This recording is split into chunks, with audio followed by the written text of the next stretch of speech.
But with someone with ADHD, I'm gonna have to censor this, but what the did I forget? Harry Potter and the time that they were about to die. Oh, there's 7 of those books. I know, right?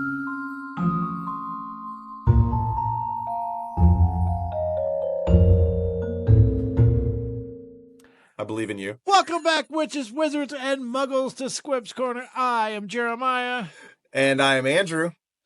All right, and last week we reviewed Chapter 8, The Potions Master.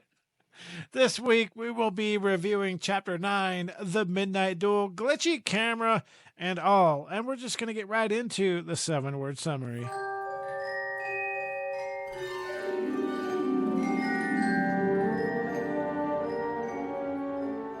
Oh, you're still counting over there, so I'm going to go first. My 7-word summary is the shenanigans continue with Draco and Harry.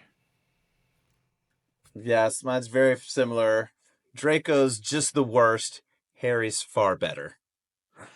That's true. It's just, yes. So before we start, this is another chapter that is not included in the movies. I don't remember this being in the movies, and So part of the chapter is in the movies. The broom, where they, have flying lessons. I want to make a TikTok video of me going up, but I'm trying to figure out. I think I might have my son hide behind me and lift up the broom. I like it. Yeah. I like it. I have all 3 brooms. The firebolt. Which one is your favorite? Which one's faster? Tell us which one handles better. I would have to say the firebolt is my favorite because the design is just completely different. The Nimbus 2000 and 2001. Yeah. They're too sleek. They're too Sure. I don't know, for lack of better words, processed. They look fake. The Nimbus or the firebolt looks real. It looks like something. Yeah, it's awesome. I mean, you could compete in a Quidditch World Cup on a firebolt. You know what I'm saying? Like, oh, no doubt. Yeah. Yeah. I mean. Yeah. Oh yeah. Yeah. You should make that video. Make the video. I'm gonna hop in. We're gonna summarize where we've been and how we're here. So, Harry has made it safely to Hogwarts. He's been sorted into Gryffindor with his new pal Ron, and he survived first week of classes. His last class of the week was a double potions lesson with not only Draco Malfoy and the other Slytherin first years, but with Professor Snape, who seems to have a personal vendetta against Harry. So imagine going to school. It's your first day, your first class. You don't know what to expect, and the teacher just hates you.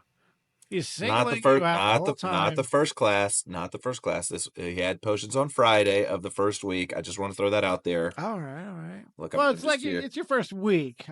Your first class with this professor. Yeah. You already know. You already know that he favors the Slytherins. He's the head of Slytherin House. But for him to just be all over you and take points from your house because of you, that would. Now, luckily for Harry, that very same day, he was invited down to Hagrid's for tea, which was good because he wanted to talk to Hagrid about Snape. And Hagrid acted like he knew something about Snape that he didn't want to tell Harry, which was a little suspicious. And while there, Harry picked up a newspaper, and we talked about this attempted robbery that happened at Gringotts Bank that Ron talked to him about on the train. Well, the newspaper said that it happened July 31st, and Harry didn't realize that attempted robbery had taken place on July 31st. So Harry, at the end of our last chapter, knew. We didn't know. We get to that in a minute. So that's something we learn in chapter 9. Okay, so he learns that the attempted robbery at Gringotts was the same day that Hagrid cleaned out the contents, the grubby little package of Vault 7. Very smart, Dumbledore. Very smart. Oh yeah. And we'll for now we'll say he's very smart, but then we'll point out some peculiarities. Well, we have to. of why. Okay, so let's get in. I mean, Harry just started at that school, and there's already a potential that he might die from Dumbledore's mouth. So, yes. There we go. Well, really, if it's anybody's fault, it's Hagrid's fault. because he confirms knowingly and unknowingly several times for Harry to get there. Nobody else's fault. It would be Hagrid's fault. Yeah. Okay, so the start of chapter 9, the midnight duel. Harry had never believed he would meet a boy he hated more than Dudley. But that was before he met Draco Malfoy. Still, first year Gryffindors only had potions with the Slytherins, so they didn't have to put up with Malfoy much. Or at least they didn't until they spotted a notice pinned up in the Gryffindor common room that made them all groan. Flying lessons would be starting on Thursday, and Gryffindor and Slytherin would be learning together. Typical, said Harry darkly. Just what I always wanted, to make a fool of myself on a broomstick in front of Malfoy. So the plot thickens. It made them all groan? Like, oh no, we have to learn how to fly? Oh I think it's the Slytherin. Well, I think it's the Slytherin aspect, because later in the chapter it says flying was the one thing that Harry wanted to do most when he got to Hogwarts. So I don't think it was the same. I'm all about that. That. Have you ever watched it's a movie that plays on Halloween every year, with the Sanderson sisters. Hocus Pocus? Yes, Hocus Pocus. Have you ever noticed they don't need a broom to fly? They can use a vacuum. Well, they can use a vacuum. Yes. Yes. Yes. So I wonder if that's the same thing in the Wizarding world. Well, they do acknowledge flying carpets. And we do know that you can charm a Ford Anglia. That's true. Yeah. To fly as well. So I don't think the flying carpet is mentioned quite ironically. Yes. Carpets in the shop or something. Well, no, they talk about the flying carpets in year 4, because that's when you have the World Cup, and then that's when you have that's when that at all. Yeah, so that's when it's not mentioned. It's not in the movie, but Percy, he's helping out Barty Crouch, and Barty Crouch is so very important, and he talks about different cauldrons that they're trying to import into Britain that aren't up to their standards, and I can't remember which nation is, but they're trying to import flying carpets, and we just can't have that. So it's just very swept over. But it is mentioned. Okay, I see how I missed it. Then. You're welcome. So Harry had been looking forward to learning how to fly more than anything else he would do at Hogwarts. Yeah, there it is. Okay, good. Like I said, same, right? Meanwhile, Draco and the others from the wizarding families love to talk about their flying escapades, except, for Neville, who was quite clumsy, and he wasn't allowed to fly. Yeah, I was going to say, I don't think he ever flies. And I know in the movies, the only time he flies, he gets caught on a statue, falls down, and breaks his wrist. So, which is a little more dramatic than what happens in the book. Yeah, I think that's the only time we ever hear about him being on a bird. Yeah. So, and rightly so. Even Hermione was nervous about learning to fly. And this isn't something you can learn from a book. I mean, you can learn anything from a book, but that doesn't make you know how to do it. Well, and in the book, she's giving them pointers of what she read in a book on how to fly on paper. On paper is great. In theory, she's great at flying. In theory, yeah. And so, does she fly in the books? Because I know in the movie she does. Later on, when they're at the Burrow and they play, this is year 5, 6.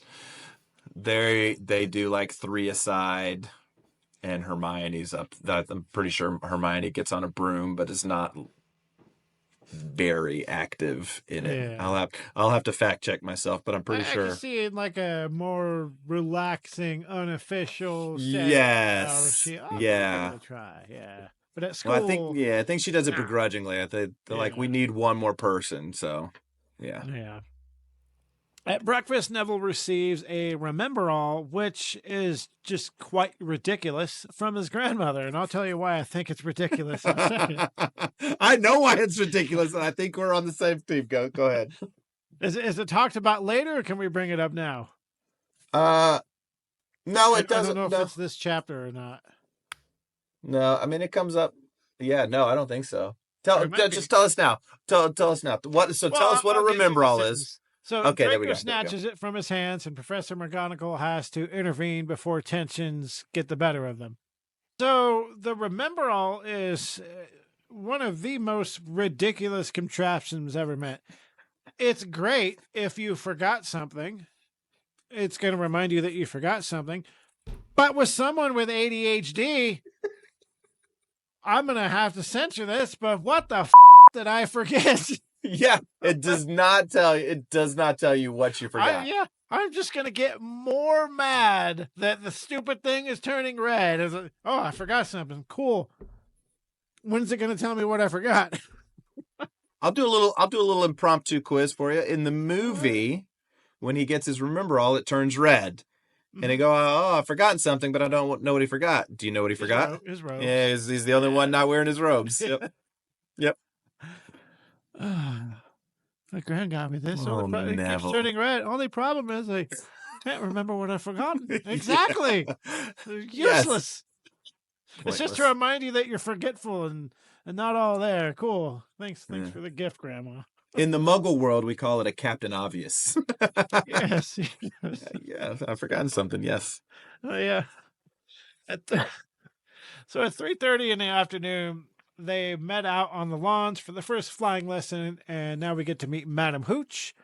She is the flying lessons teacher. She's described as having short gray hair and yellow eyes like a hawk. She gets to the point of the lesson pretty quickly and tells everybody to stand beside a broom and to hurry up. They were instructed to place their hand over the broom and shout, up. And now you have several students shouting up, up, up, up, up, up, up, up. Now, can I point something out? Can I point something out before we move? I hate to interrupt you because you're doing such a smashing job. So, at this part, how many brooms were laying on the ground? Do you remember? At least a dozen. So there were 20. There were 20 brooms lined up. And you got to think, that's for all of the first years for Gryffindor and Slytherin. And those are, okay, what are the brooms called? They're called... Probably like clean sweeps or something like that. Yeah, I can't remember. Yeah. Anyway, so if my math is correct... So that tells us that there's about 40 first-year students. If there's 20 in Gryffindor. So if you do an average of 40 students per year, that means that there's only about 280 students in Hogwarts. You got 4 different houses, so... Well, that's what I'm saying. So there's 20 brooms, 10 for Gryffindor first years, 10 for Slytherin first years. Okay, yeah. So does that mean that the other 2 houses, there's 10 for each? I don't think that's ever something that's addressed because no. In movies, the numbers don't matter. It's just money. How many students can we afford, and how many should we have? If we have too many, it might get confusing or it might get overwhelming. So yeah, I've never paid attention to the number of anything when it comes to that context because sure. It just doesn't matter. In my opinion, it just doesn't matter. Well, aren't you just so blessed that you don't get bothered by these things like I do, Jeremiah? I get bothered by plenty other things that are probably made up in my head, okay?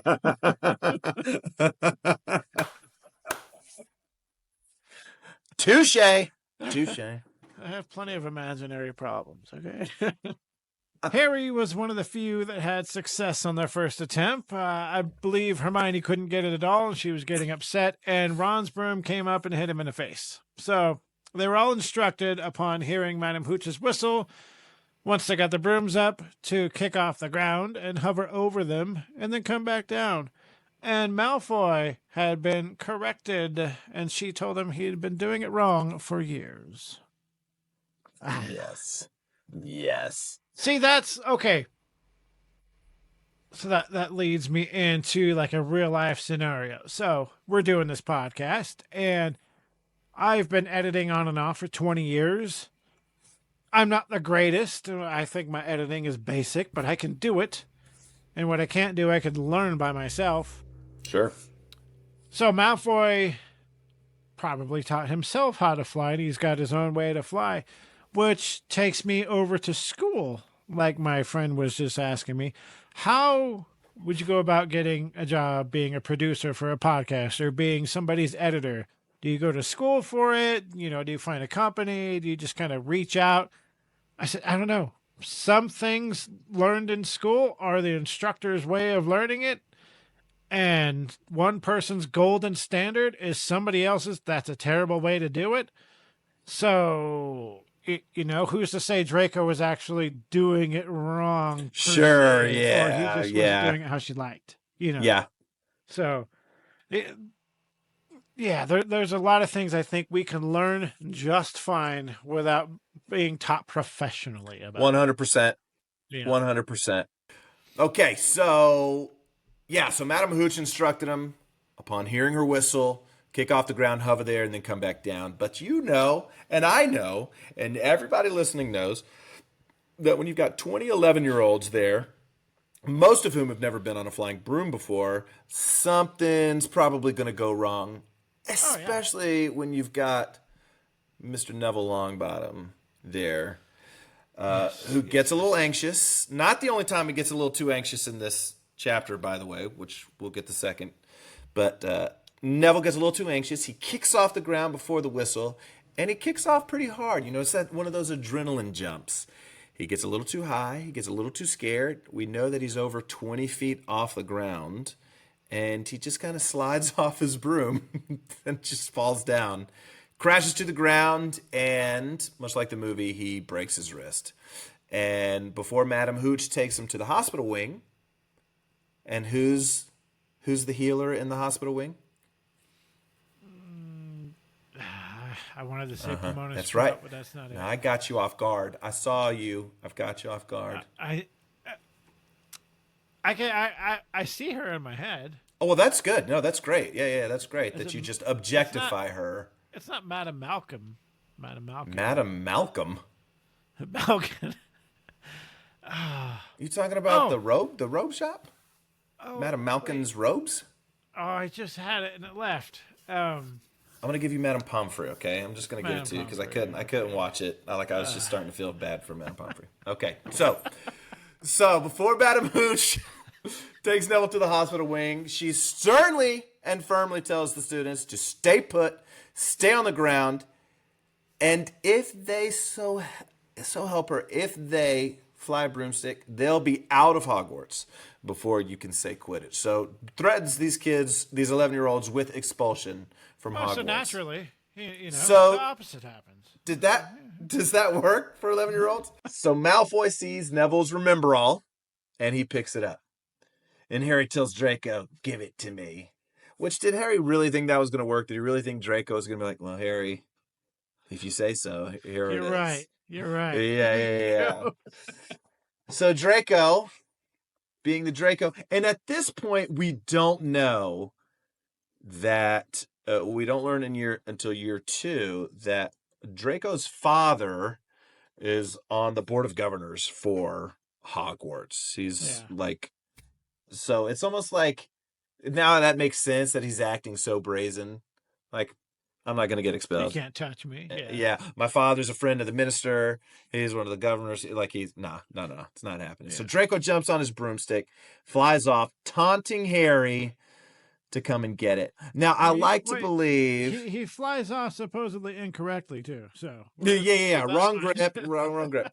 And part of me feels that he already has this hatred towards... Malfoy. But it's almost like the 11 years that he had to put up with Dudley.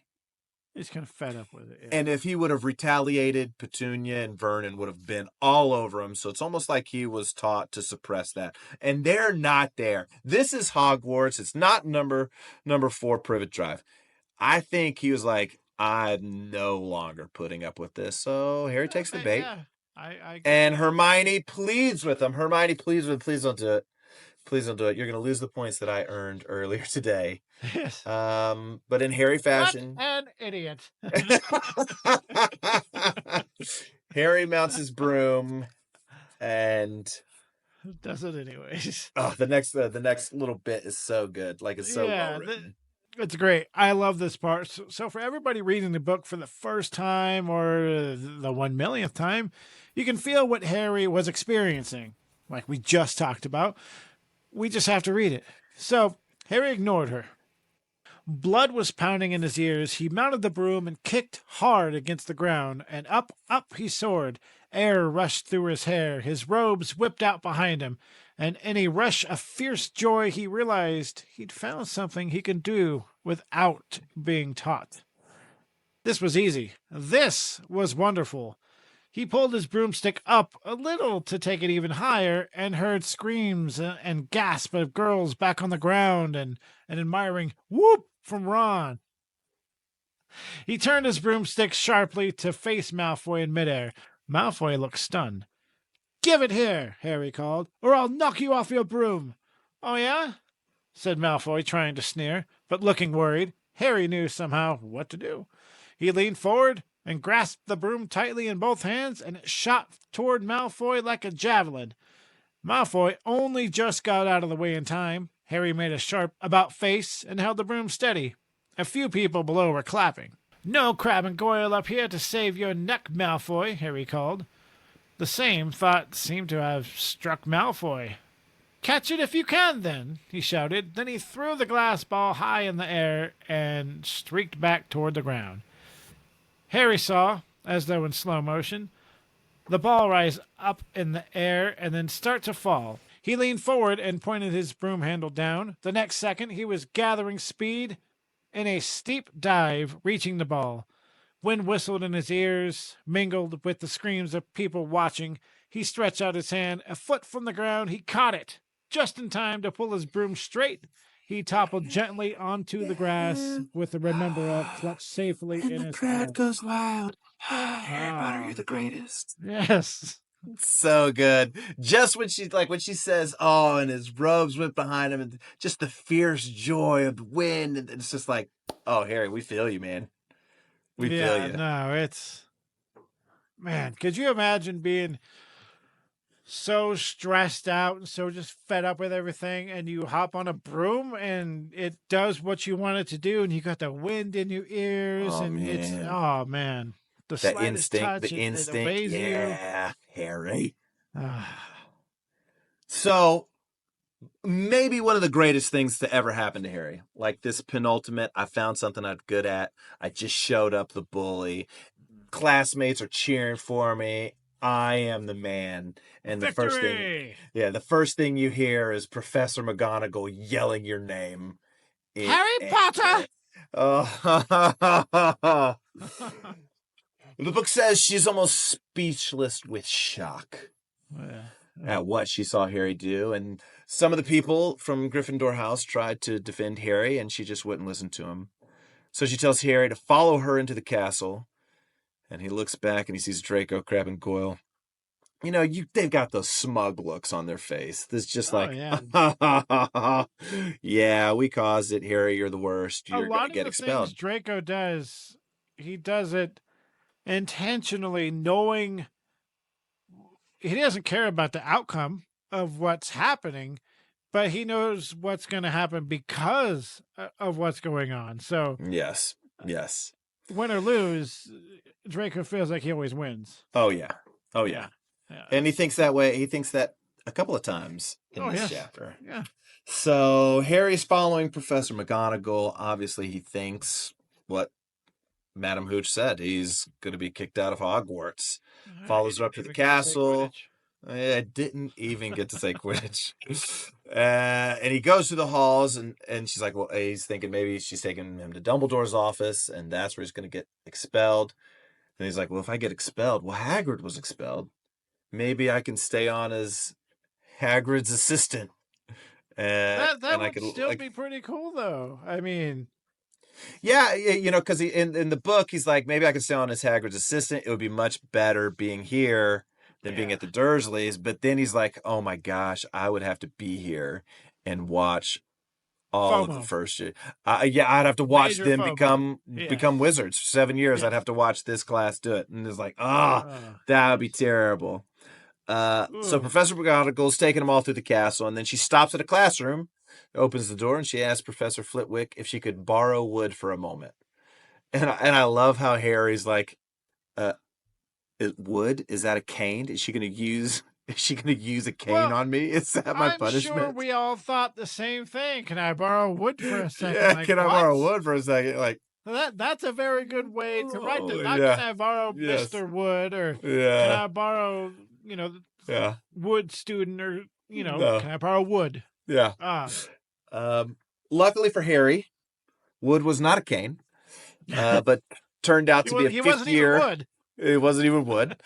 Happened to be a fifth-year Gryffindor named Oliver, and he came out of the classroom looking just about as confused as Harry was. And Professor McGonagall takes them into an adjacent classroom, and she tells Oliver, "I've found you a seeker."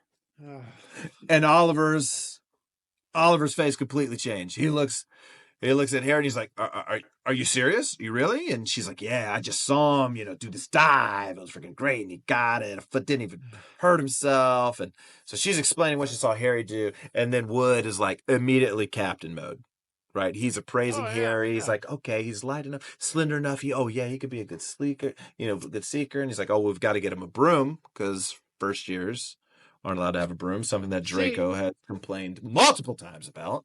Think about going back to that time when you were in school. You haven't had a job yet. You don't have a career. You don't have bills.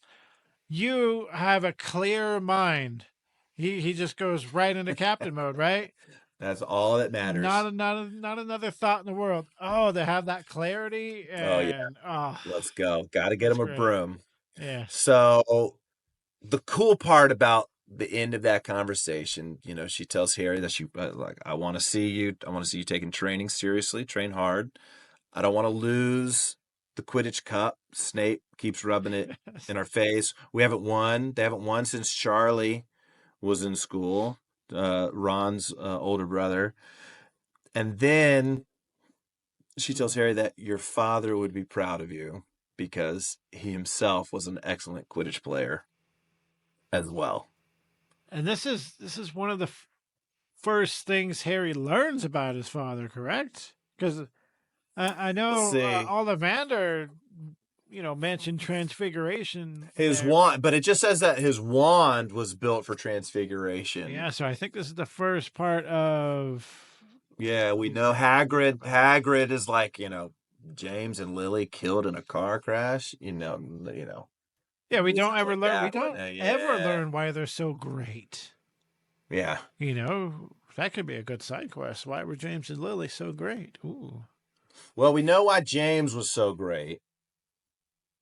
Because of his lineage.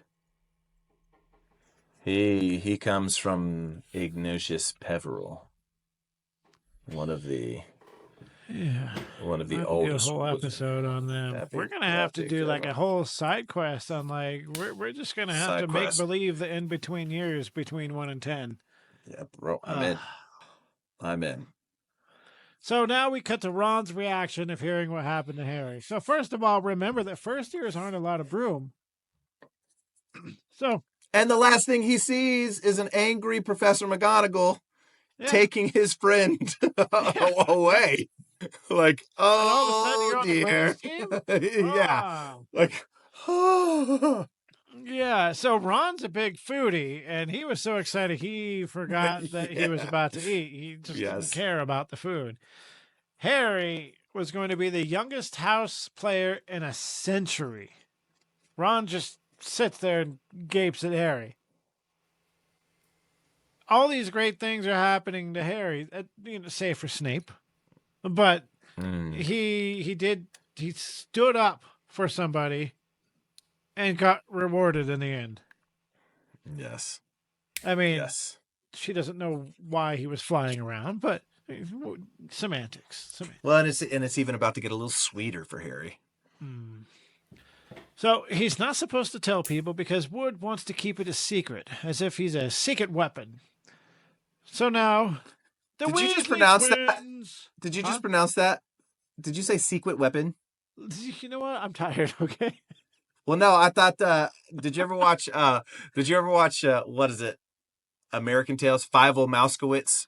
Remember the little mouse that Yeah. that goes to America? The like when they were battling the cats. I remember like the lady that's in charge had not a lisp but a speech impediment, and she goes, "We wees the secret weapon."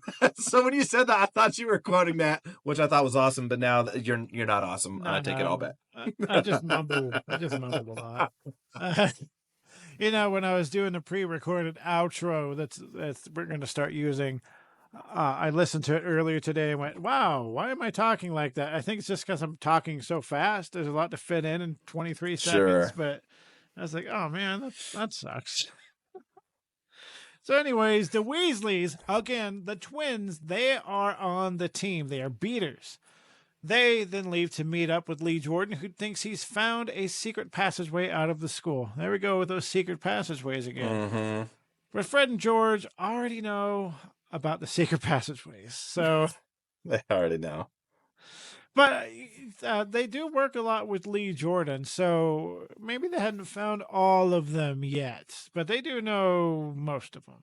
Well, we do know that they know all of them.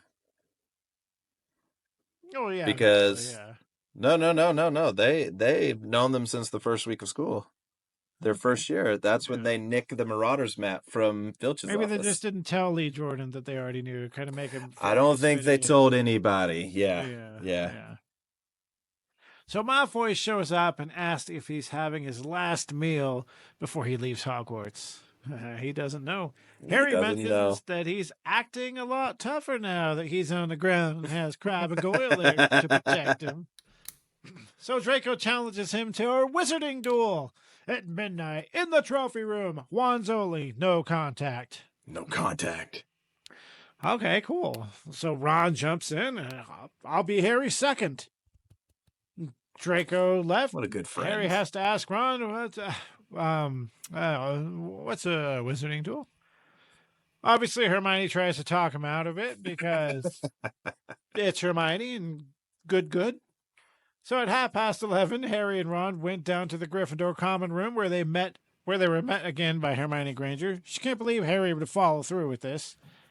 As they leave, Hermione follows them out after scolding them. She turns around to go back in her common room, but the fat lady had already left her portrait, and she couldn't go back in, so she decided to come with them. So, real quick, fat lady, would that fly today? I thought about that a lot, because she, when she describes Dursley as a fat little pig and, beach ball and then the fat lady, I think the fat lady would fly because, I think she was doing the playing off when the fat lady sings, because she kind of looks like this opera lady and she does sing later on. Yeah, but it makes sense. Who cares? If you're offended, that's your fault. I don't think we mentioned what a wizarding duel is. So let's see if I can remember, because I forgot to listen to this chapter. So a wizarding duel is basically just like your standard duel, but with wands.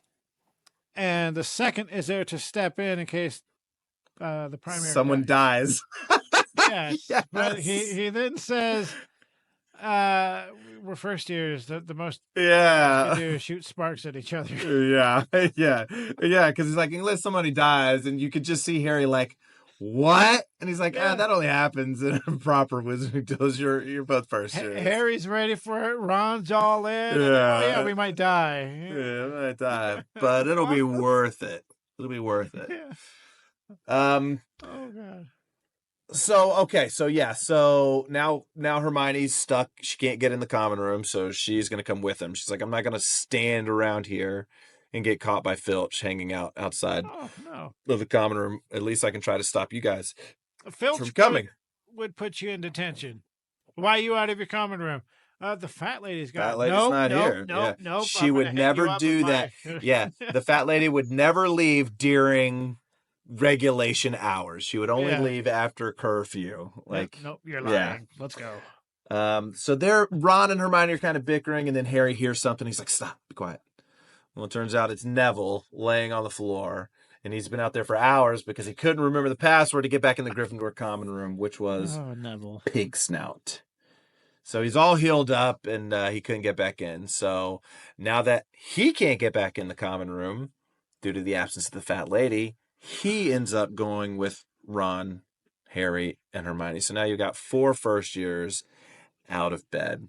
It's everything here is so relatable. Neville the klutz, he can't remember the password, so you gotta imagine how bad he feels right now, how stupid he feels. I'm just gonna lay here on the ground and feel sorry for myself and hope that somebody finds me. It would happen. It would happen. So it's Neville is like the walking Murphy's Law. Gets his remember all, can't remember what he's forgotten. Falls off his broom, breaks his wrist, gets it healed, sent back to his common room. Can't remember the password, so he's laying down on the stone floor. It's like, have a day, Neville. No, have a day. It's a terrible Thursday. The relatability with this is you could just imagine how Neville feels. Like, I forgot the passwords. Oh, how stupid of me. And now he's probably feeling sad, so he's just going to curl up on the ground and hope that somebody finds him. And then when they find him, oh, the fat lady's gone. Well, I'll just go with you guys. This is all stuff that would happen. So it's... And this was happening on a Thursday, which means tomorrow they've got double potions with the Slytherins and Snape. I just thought about that. Oh, jeez. Yeah, Neville's not looking forward to much that's going on right now. No. All right, so the 4 of them, they sneak their way through the castle, trying to make their way to the trophy room, being as quiet as they can. And when they get there, Malfoy and Crabbe, who was chosen as Malfoy's second, they're not there yet. So they waited, and Malfoy, it's midnight, Malfoy doesn't show up. But they hear a noise in the next room, a voice. But it's not Malfoy. Sniff around, my sweet. They might be lurking in a corner. Filch, speaking to his cat, Mrs. Norris. So they all snuck out of where they were hiding just in time for Filch to enter that room. And they all followed Harry, but they could hear Filch getting closer. So obviously, Malfoy set him up. Yep. Malfoy set him up, told Filch, was hoping they were going to get in trouble. So now here's where it gets a little worse. So they know that Filch is getting closer, and Neville, again becoming anxious, speeds up, trips, grabs Ron around the waist, and they both topple into a suit of armor that goes clattering to the ground, the stone ground, that is described as being loud enough to wake up the entire castle. I mean, Neville, come on, my guy. Come on. Yeah, she does a great job. She does a great job of writing Neville and his clumsiness. You could picture it all easily. I mean, it's and again with Malfoy not caring whether he wins or loses, he just cares about what's going to happen because of what's going on. And perfect. He set up Harry. I mean. What a punk. We can only imagine why Filch is here. I would bet that Draco said, hey, I heard somebody talking about something, or he probably had to say something to Filch. So, or made sure that Filch overheard a conversation. Mm-hmm. So, yeah, it's... So Harry yells for them to run, not caring about where they're going. They just needed to get away from Filch. So... They find Peeves. A couple things happen here. They find Peeves. And the last person you want to find. Yeah, Peeves is Peeves. So, you would... I don't know. I don't know what you would expect to happen. Hopefully you could, Peeves, just... Nope. Students out of bed! Students out of bed down the Charms corridor! Because that's Peeves. That's Peeves. He wants to have his fun, and getting people in trouble it's not fun in the way Filch would look at it, but it's fun in the way of like, wee, ha ha ha. Exactly. Now I get to watch this unfold.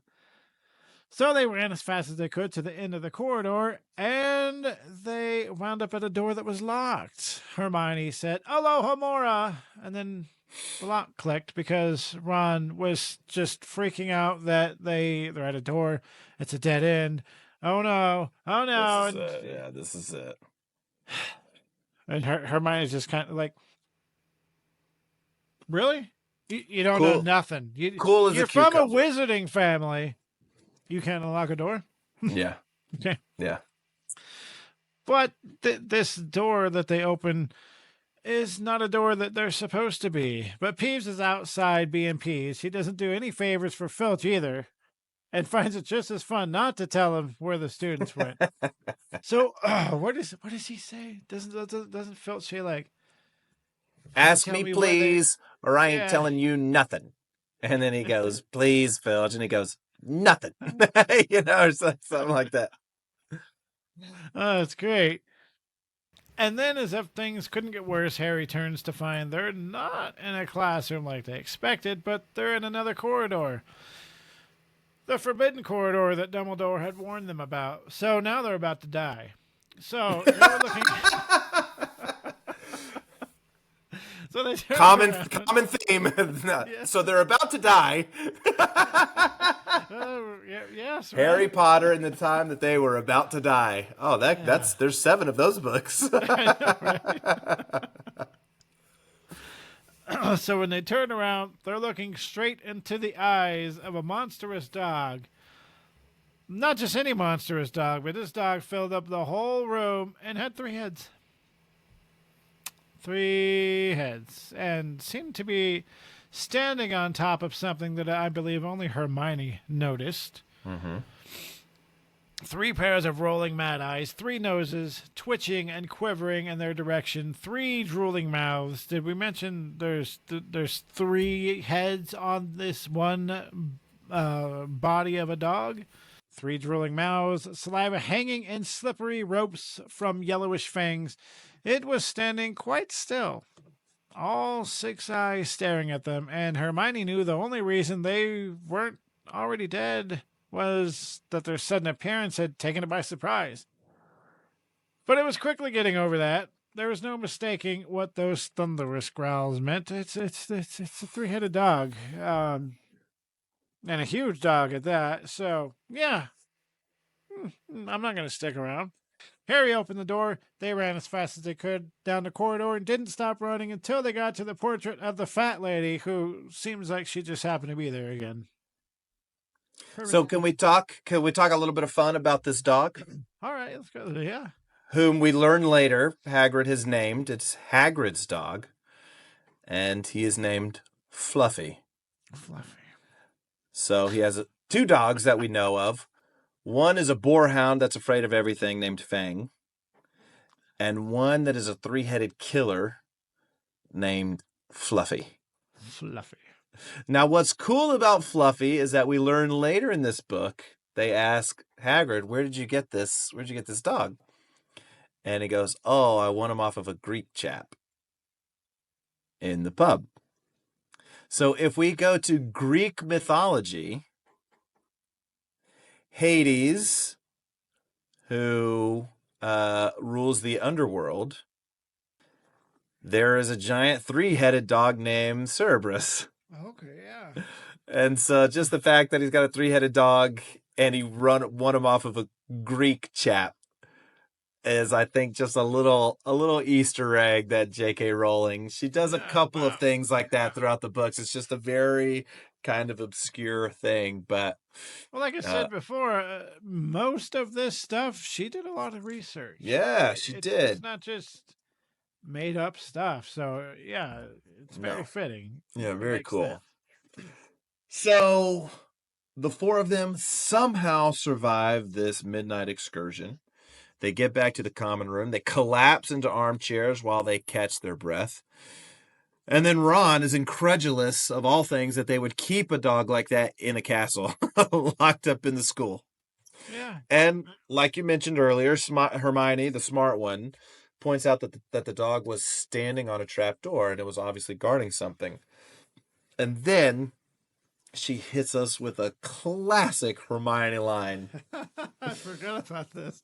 I hope you're pleased with yourselves. We could have been killed, or worse, expelled. Now, if you don't mind, I'm going to bed. And in the book, Ron says something like, "No, we don't mind. You know, you'd think we dragged her along. You know, like it was our choice for her to come."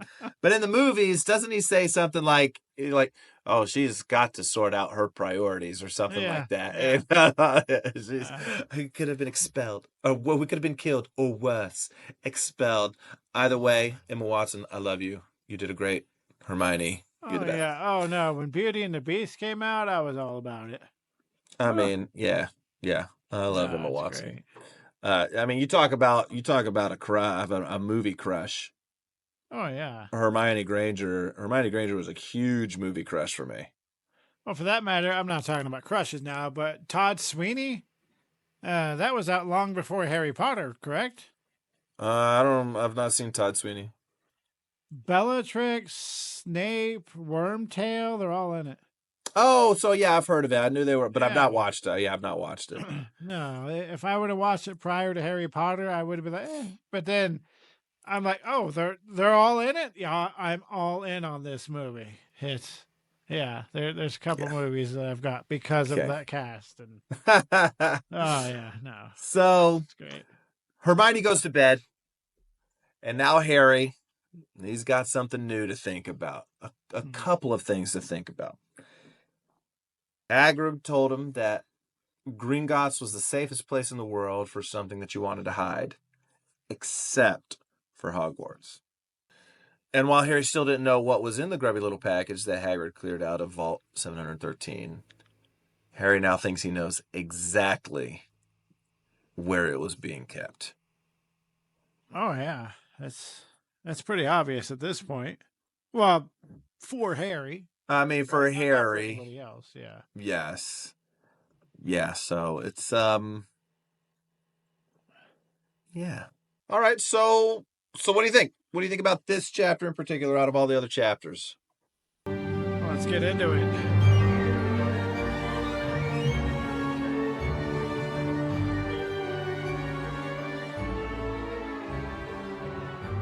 So, when we think about importance of this chapter, Harry Potter, the youngest person or the youngest student in a century to be on the Quidditch team, first year, right?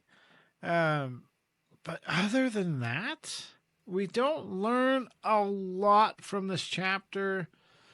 I'm trying to think off the top of my head. I don't remember any new character. Madam Hooch, the flying class. So we do introduce. I'd say she's a minor character. You know, yeah, we do introduce a little bit more magic with the broomsticks and whatnot. And then we have the midnight duel, which isn't included in the movie. So it's all nice to touch upon. But as far as expanding upon the story, we meet the three-headed dog. But there could have been several other ways that could have been introduced. I'm going to go and say this chapter wasn't very important. I didn't add much that couldn't have been added in another context as far as another chapter could go. Sure. So I think it highlighted a couple of things. We're introduced to Harry's natural flying ability, which, you know, which was great to see him excel at that. I think it intensifies the rivalry or the hatred between Malfoy and Harry. And then the ending really wraps up. So if you go back and read that last part where they're in Hagrid's hut and they're talking about Snape. Or no, that was previous. If you go to the last part where it's like, okay, there is hiding something. Now, there's a couple of things that I would love for her. We've talked about this many times. If she's going to go back and rewrite it, I would love for there to be more than 20 broomsticks. Make it feel like we've got a big incoming class, big first year. Yeah. In a thing that is different is it specified in the books how many broomsticks there is? 20. Or is that just... Yeah, it says 20. It says 20. Okay. Yeah, it says 20 in the books. Which, isn't important. It's just when you look at the size of the castle and you look, it's like, oh man, there's got to be more than Yeah, it's like 10 why not have more? Gryffindors. Right. Yeah. Anyway, that's not important. One thing that's different between the book and the movie, when it says that your father was an exceptional Quidditch player, in the movies, I believe in the trophy room, there's a Quidditch trophy, a Gryffindor Quidditch trophy that has James Potter on there. Yeah. And it has him as a chaser. And in the book, James Potter was a seeker. If you remember in a lot of the memories, yes. He takes a snitch out of his pocket and he throws it and he plays around with the snitch. So just a couple, obviously not important. Continuity errors. Yeah, not important. Just a little change there. And the thing that annoys me the most about this chapter was Hogwarts is the safest place if you want to hide something. And Dumbledore, who's the most powerful wizard in the world, they hide it in this 3rd floor corridor. And they've locked the door with such a strong spell that even a first year could use a generic unlocking spell to get in the door. So it's like, wait a second. Highly protected. Yeah, you went through all of this to protect this item that we've pulled out of the vault. You've got a monstrous 3-headed dog there, and yet you're gonna make sure nobody could get in. You just locked it, and they're like, "Oh, I got this. This is week 2 of our magical education." and this 11-year-old girl is gonna unlock it. So you do all this crazy stuff, and then in the end, you're just like, lock. Just lock it. Should we do something to the door? Nah. Look at everything we just did. No, the door's the least of our worries. Yeah. The fact that someone can easily get in there, nah. It's okay. I like the chapter, but I agree with you. There really wasn't much that could have been introduced everywhere, but I do like how she wrote the chapter. Yeah. We get a good look into, this isn't the first time that Draco tries to pull something like this, Harry being a natural flyer, and we get a little more information about what's being hidden there. I like it. So thank you everybody for listening to us talk about Chapter 9, The Midnight Duel. Join us next week as we talk about Chapter 10, Halloween. Andrew, go ahead and sign us out. You know what? I'm going to leave us with a quote. And this is actually a little later on in this book, but it's by Dumbledore himself. It takes a great deal of bravery to stand up to our enemies, but just as much to stand up to our friends. Squibs Corner is hosted by Jeremiah Lobo and co-host by Andrew Beecham. We would love to hear from you, so drop us a rate and review to inquire about being a guest and for questions, comments, or to just give us your Harry Potter story. Email us at squibscorner@gmail.com. To watch Harry Potter merch unboxings, follow my YouTube, Accio Potter Guy. Lastly, you can leave us a voice memo, and don't forget to follow us on Instagram at Squibs Corner.